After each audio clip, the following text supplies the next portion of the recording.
Hello everyone and welcome to Inside Healthcare. You know, it's that time of year when our skin starts getting dry and itchy, so what do you do to protect your skin? Well, we've got some answers for you, and we've got just the person with those answers.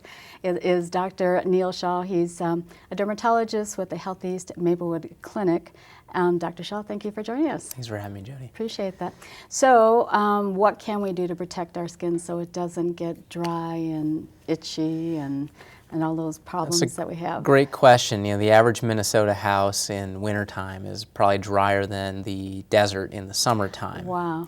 So it's important to take as many measures as you can reasonably to alleviate some of that. And number one on the list is moisturize. Pick a moisturizer of your choice. Fewer ingredients are better, blander is better, thicker is better. Any key ingredients that you should be looking for on those? I know a lot of them have water at the top of them. Yeah, and most lotions are oil in water emulsions, so they contain mostly water and then a little bit of oil. Vaseline is still probably the gold standard, or petroleum jelly is still the gold standard, and that's essentially pure grease, and that's a little not great to put on everywhere, but it's appropriate. And everything short of that is you get thinner and waterier, and it soaks in easier. You get a little bit more water in the formula, and then things that make fats and oils work well together. So pick one that fits your price range, put it on at least twice a day, head to toe, and cut back on soaps in the shower. That's something that people have a hard time doing, but really, unless the skin's visibly soiled, even the best moisturizing soap's going to end up drying it out. Putting it on maybe before you go to sleep, so it'll be on your skin there for the 8 hours? Exactly. Moisturizers right before bedtime. I basically tell patients whenever you dress or undress, put some moisturizer on. What would be something that someone would come and see you for? I mean, do they need a referral to come see you? The referral question's one that they should ask their insurance company, but unless they're in an HMO, most of the time they can self-refer, and I think many of our patients do. We see patients of all ages, so neonatal patients all the way till elderly patients, and we see everything from skin cancer, which I have an interest in, skin cancer surgery, to cosmetic concerns, to rashes, to complicated medical conditions related to the skin. You know, we have many of our viewers head south for the winter, and they're in those hot climates and that. Advice that you might give them to maybe prevent skin cancer? Sure, yeah, it's important to remember that you still can get burned in the winter, even up here. Exposure off of glare ice and snow, for instance, when skiing. Make sure you put sunscreen on pretty thickly and try to cover up. And for the people that are snowbirding this winter, it's important that they just remember all those tips. So avoid peak hours, big broad-brimmed hats, sunglasses, any type of clothing is helpful. And then as a last resort, sunscreen applied thickly. The right amount of sunscreen to cover one body is a shot glass worth, and that should be reapplied every 2 hours. I had no idea it was that much. much. So you should go through it pretty quickly. Yeah. And also I thought I had read or heard that you should put it on at least half hour before you're even going out in the sun. You do, yeah. Most of the chemical sunscreens, which the majority of sunscreens on the market are, do require some time to soak in before they work.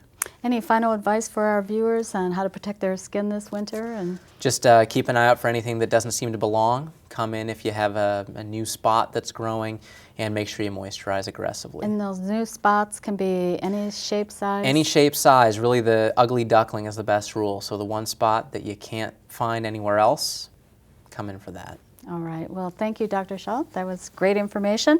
Thanks, and if you want to talk with Dr. Shaw, feel free to give him a call at the Maplewood Clinic. That number is 651-471-9988. Again, 651-471-9988. November is Diabetes Awareness Month. Diabetes affects 1 in 5 people in the United States. Baseball Hall of Famer Lou Brock is one of them. Recently, he talked about his personal struggles with diabetes while in the Twin Cities attending a fundraiser for the St. Paul Lions Diabetes Club, which was held at St. John's Hospital. Here's Lou Brock. So rather than keep you here all morning, I'm going to tell you about another part of my life. As a baseball player, I came to the Chicago Cubs, 1961, 62. Okay, that's a one Cub fan. And to my amazement, there was another player on that team that had diabetes. And what was incredible, his name is Ron Santo, played third base. How many know that name? Ron Santo. I vote for him every year to get into the Hall of Fame. Eventually, I think he will. And I was behind him, played behind him, saw his range as a fielder. But what was incredible about Ron Santo is that daily he would reach up into his locker, pull out the insulin, and give himself a shot, and run out on the field and play with the best of them. And play with the best of them. When you see that as a 22-year-old person, you have one or two conclusions. First one is this medicine is really working. The other one is that diabetes is not what it's cracked up to be. So what conclusion did I make? I made the conclusion that diabetes is not what it's cracked up to be. After all, I had never known anybody to die from it or any of that. So what is all this racket about diabetes? And that was my perspective as a 22-year-old person. Played 20 years in Major League Baseball, set a lot of records, won some World Series, and did all those things. I'm out of the game about 20 years. And on my 61st, 62nd, whatever birthday was, I was diagnosed with diabetes. Diagnosed with diabetes. Oh, what is the thing that I can draw from? Ron Santo. My son, third son, had type 1 diabetes. And as a person, you see that, and you really don't identify it. I saw 240-pound kids, weight go down to 180. And Danny was taking a shot here and there, and he was okay. Again, my conclusion, diabetes is not what it's cracked up to be. Not what it's cracked up to be. In the moment I ran into symptoms that led to my understanding of diabetes was that I had a situation whereby I had to run to the restroom like every 5 seconds. I was faster than Secretariat in running to the bathroom. I'm running back and forth, back and forth. My conclusion, gallbladder. Go to the doctor, get it taken care of, and you're going to be okay. Start to feel ill a little bit, laying around the house. 4 or 5 days later, go to the doctor and say, hey, my gallbladder is causing me problem. I'm running to the washroom and all that, and I'm dehydrated all times.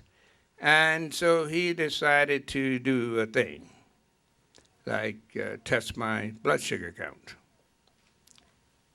To my amazement, he said, your blood sugar count is over 700.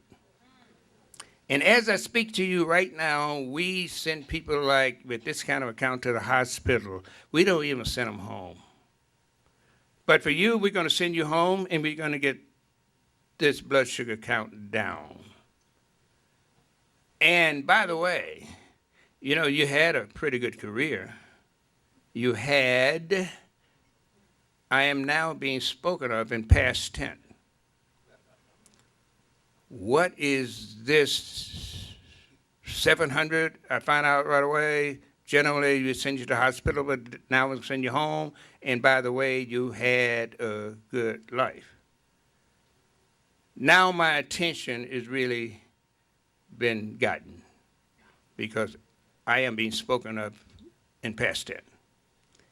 And so you rally around the fact that there have been people who with diabetes and all of these kinds of things, and yet Ron Santo, my memory is bringing me back to all of those things, and yet I also know of people who have amputation from diabetes. So what category am I really in?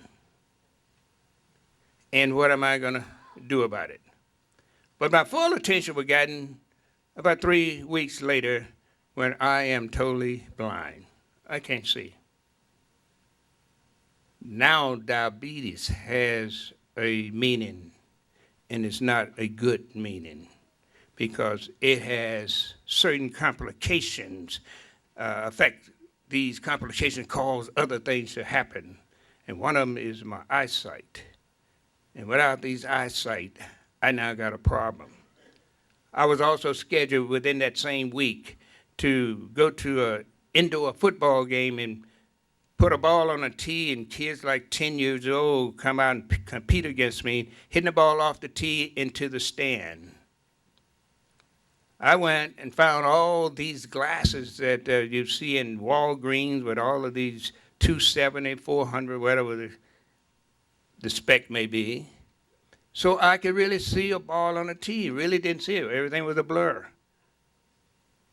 I hit a ball off the tee and was driven from here to that table. The little kid hit a ball and it sailed in the stand. And the kid is coming back, hey, I hit Mr. Brock, and he's a Hall of Famer. Well, the kid doesn't know I am struggling with this thing called diabetes. Your question mark is, will it ever come back? How do I get rid of it? We as ball players like to think that we can accomplish a lot of things. We're going to get the big hit in the ninth inning. We're going to hit that home runs. And diabetes is no different. I should be able to hit a home run in the ninth inning to knock it out. But yet, I am told, because you consume food that must be turned into sugar, that likelihood of that is not very great. Why? Because you have to consume food to live. And now I go and see a person called a diabetic dietitian or educator. Which one is it? Educator? Yeah.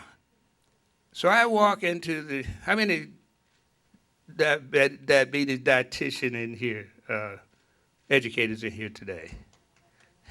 All right, we got a couple of them in here. Now I want you to know what this lady said to me when I walked in front of her desk. Mr. Brock, welcome. You now have been diagnosed, and we are the first line of people that you have to get to know. And sir, you're gonna love broccoli. Ma'am, I don't eat broccoli. But you're gonna have vegetables. Now I'm gonna be incorporated into your diet. Vegetable. I got a 10-year-old kid sitting here. Do you eat vegetable? Sometime. He said yes. But sometime, we men very rarely eat breakfast. Vegetable. For vegetable, you know what that is for us? Plate of French fries with cheese poured all over it. And that was my vegetable. And she said to me, you're going to have broccoli. Broccoli. Your whole diet is going to change. You're now going to have to manage this thing called diabetes. You may be fortunate enough at some point, some people have, that is reversed, but likelihood of that is not great. And so you have to manage this. You got to manage diabetes. So as a ball player, I got to call up on everything I ever knew about playing ball to manage something.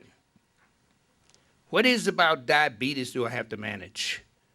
I have to manage a high blood sugar count, and I have to manage a low blood sugar count. I must stay within these bounds. And staying within these bounds were not tough in sports because you had down the left field line, ball went out of bounds, foul ball. Right field line, foul ball.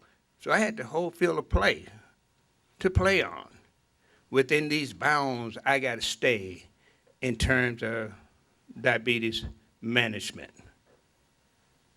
And so, who do I need next to help me out if I'm into the bounds of fair play? I need a coach or a manager. And that person turns out to be your doctor or a nurse or whomever you're close to in that profession. My doctor turned out to be my coach. And for 20 years playing Major League Baseball, I had a coach telling me what to do every single day. Every single day, the coach, hey, Brock, batting practice start at 2:30. It's 2:29. You're already on the field. He's telling you when he's going to do all of this. So my doctor says to me, I'm going to treat you just like you are if you were a player. What I want you to do daily is to email to me your blood sugar count. And then we would determine as time go on how to play the game of life within the bounds of fair play. And I found, hey, this is fun again, because now I'm within the bounds. I know full well if when it's over here close to the left field foul line, I'm dealing with high blood sugar count, high blood pressure. Over here, I'm dealing with something I don't even know about. I just don't want to go there. So I stay within these bounds. We men, we with diabetes, need to be able to play within the bounds of fair play. And that's sometimes is a tough thing to do, because we as patients, how many patients do I have in here with me?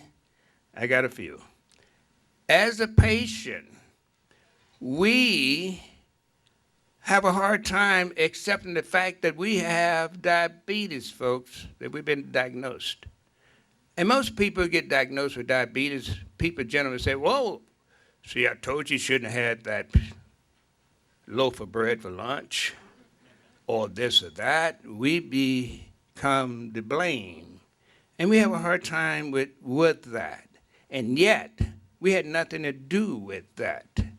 But now we got to live with that, whatever we got, and all these symptoms to go with it.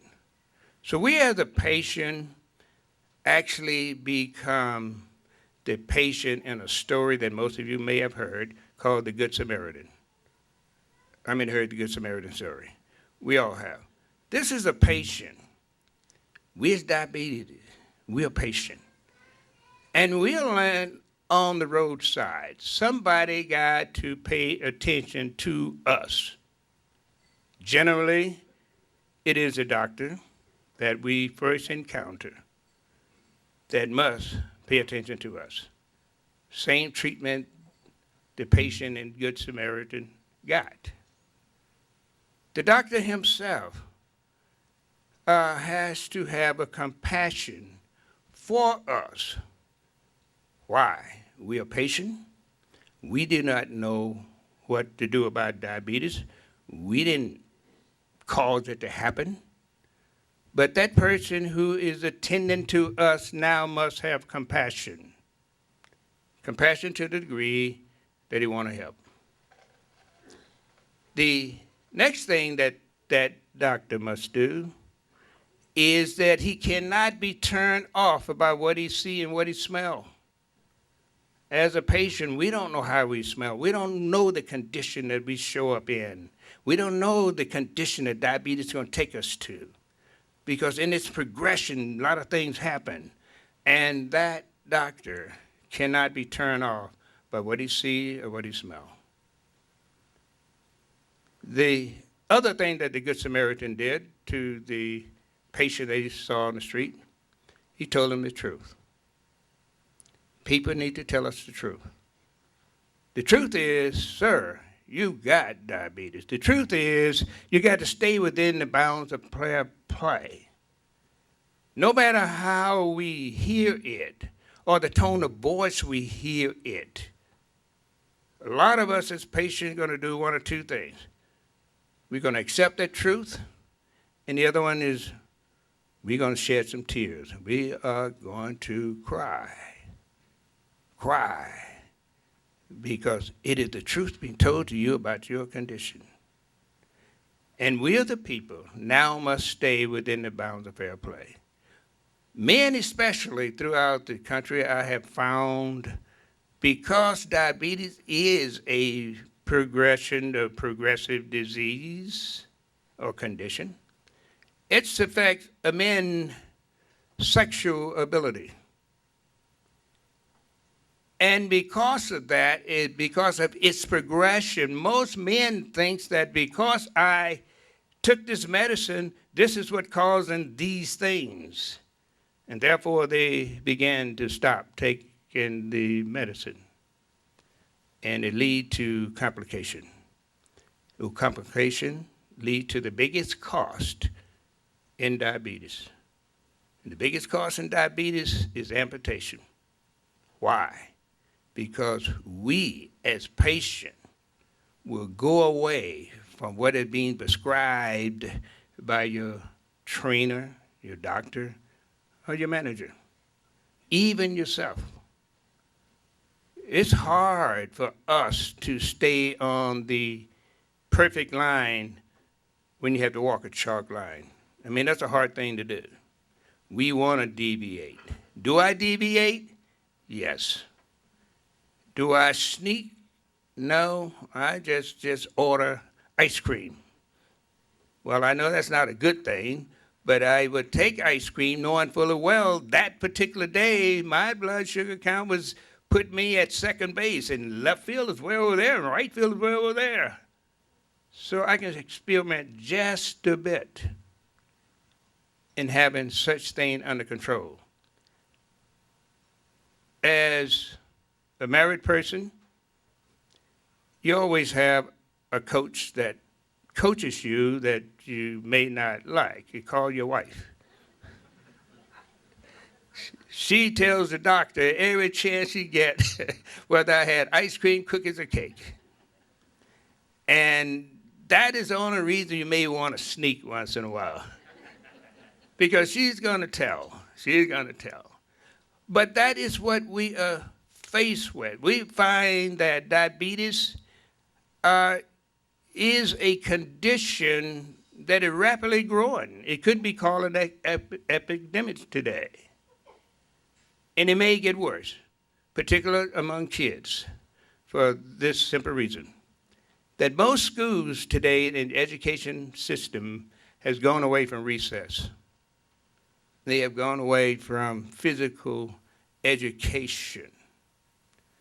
We now got a kid is not exposed to these things.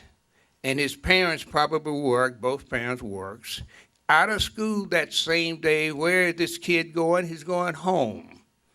He's going to turn on the TV, and he's going to reach into the pantry and pull out potato chips. And he's going to eat that until the parents come home and fix food. And now this kid is on a fixation. No physical activity. And yet we are saddled with all these things that take place. I go around the country preaching this, my condition, giving my testimony about diabetes. I live a pretty good life with it. I understand it, perhaps not to the degree by which I should. But from my understanding, these are the things that I do, and those are the things I sort of live with. I do take what we call oral. I take what they call metformin as a patient. I take another one called, help me out. That's it, Glamorite. And I use insulin called Levemir. And that is it. And so the toughest thing, the hardest thing for a diabetic patient to do is find a needle small enough that I can deal with. We grown men will change doctors daily as though we're changing our underwear for one reason, and that is to find a doctor with the smallest needle. We're going to look for the smallest needle.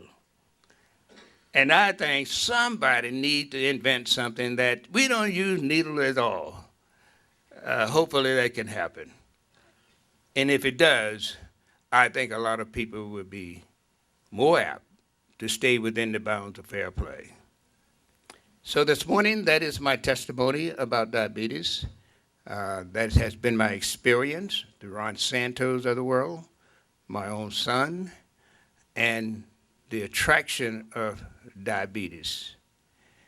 I am told pre-diabetes condition is one of the things that I had to get, we call our arms around, get your arm around this situation. Sometimes you had to get your head around this situation. And I call it getting your head around it because I understand that diabetes has been in your body about 10 years before you ever diagnosed as having it. So the condition already exists. And one way or another, it has a way of surfacing, bringing to the surface these conditions. You know, the doctor can scare you, the nurses can scare you, but we ourselves need to have a little more education about diabetes, those of us who are patient. And when you do, you find that it's maybe not as threatening as it could be, because you could, in fact, have a handle on it, on how to control it within your own means. And so we have a job to do. Our job is to stay within the bounds of fair play. And the Healthiest Foundation's annual Festival of Trees has raised thousands of dollars to help diabetic patients in our community. And joining us from the Healthiest Foundation is Amanda Knutson. Thank you for being with us. And thank you. Tell us about where the money is going this year from the Festival of Trees. And first of all, what is the Festival of Trees? Festival of Trees is it's in its 27th year, and it's our only fundraiser for Healthiest Foundation and for the Healthiest Care System. Happens every November, the weekend before Thanksgiving. And it's a 2-day event. There is a holiday luncheon on Friday, November 18th from 10 until 2, and it's kind of a fun. That's if you haven't been there, you should go there. It's great. It's a lot of fun. We'll have a show choir. Totino Gray Show Choir will be performing. We'll have experts, the executive chefs from Paz and Luna and Tria, giving our guests kind of the inside tips on hot hors d'oeuvres to serve at your holiday parties coming up. There will be decor to purchase, and that kind of sets the ambiance of the night. And to top off the event is, after the luncheon, we will have a fashion show that our own Healthiest employees and patients and community members take part in, and they model the clothes. Even some of the doctors are models. They are. We have some repeats too. They really enjoy it. So they're crowd favorite. Yes. And then you have the gala on Saturday. Yes, the gala is on November 19th, Saturday, and it is kind of your traditional gala with a silent auction, a live auction, a great meal. And Tom Hauser from KSTP will be the MC, and we'll also have a live auction and band dancing and ballroom dancers too this year. Great way to kick off the holidays. So where's the money going? The proceeds from this year's Yeah, Festival so of Trees? it's a party, but it really is a fundraiser.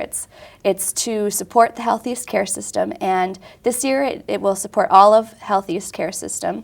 Last year we raised $525,000, and we're already on our way to hopefully surpassing that goal this year. And each hospital will receive a chunk of the money that we raise, as well as clinics and outpatient services. And there's a specific department within each hospital that's a sponsor, a beneficiary that year. Anything in particular on some of those? Yes, we have stroke care at St. Joseph's Hospital, breast care at St. John's Hospital, Ways to Wellness at Woodwinds Health Campus, and a really cool program is the family hospitality rooms at Bethesda Hospital. And those are kind of hotel rooms where patients' families can sleep there. Wow. and have a place to stay while their loved ones are at the hospital. Well, that's awesome. recovering. That's really impressive. So if someone wants to get tickets, how do they go about doing that? You can visit our website online at www.healtheast.org/Festival of Trees, and it's very easy to sign up online, and you can get more information there too. All right. Thank you, Amanda Knutson. Thank you for joining us. Thank you. Appreciate that. And we appreciate you joining us. We'll hope you join us next time on Inside Healthcare. We'll see you then, everyone.